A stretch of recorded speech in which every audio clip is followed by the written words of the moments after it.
Alors Mercedes, pire qualif depuis longtemps, hein. Mercedes, hein. Je j'ai pas souvenir d'avoir vu un tel désastre depuis un moment. Alors peut-être que c'était dans les années 2022, peut-être, j'ai plus souvenir honnêtement. J'ai plus les stats en tête, dites-moi en commentaire hein, si vous vous souvenez, mais 14 et 15. Le Britannique Russell est certain que la coupure de puissance est due à un choc après avoir roulé sur une bosse du circuit de Monaco. Ah ouais? Bah, c'est chaud ça. C'est définitivement à cause, c'est une bosse dans la ligne droite, une bosse qui était là tout le week-end et une bosse que j'ai ressentie tout le week-end.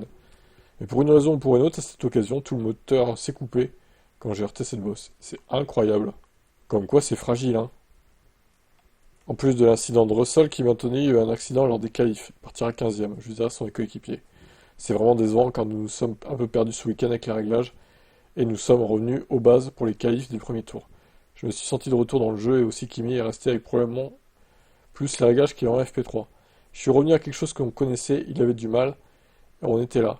Je pense vraiment que nous aurions pu être dans les 4 premiers aujourd'hui. Maintenant, nous ne le sommes pas. Dans les 4 premiers? Ouais, je sais pas, hein, quand même, hein. Je suis pas sûr de ça, hein. Et Russell serait peut-être passé en Q3, mais de là à être quatrième, voire mieux, j'ai quelques doutes. Donc les deux arrêts, vous allez voir l'une des deux choses, des gens qui rentrent au stand dès le premier tour, ou des gens qui prolongent vraiment leur relais. Donc vous savez, nous avons un petit avantage avec les deux pneus durs. Mais si vous ne pouvez pas dépasser, il n'y aura pas grand-chose à faire quoi qu'il arrive. De toute façon, Mercedes, là, ils ont rien à perdre. Ils vont tenter des stratégies délirantes, à mon avis. Moi, j'ai l'impression que plus tu pars loin avec cette règle, plus tu as des chances de marquer des points, quoi, en fait, hein. Bon, évidemment, faut pas non plus se traîner en course, évidemment. Si tu as un tracteur type Alpine, je suis pas sûr qu'il marque des points, Alpine, hein, même s'il s'arrête dans les premiers, honnêtement.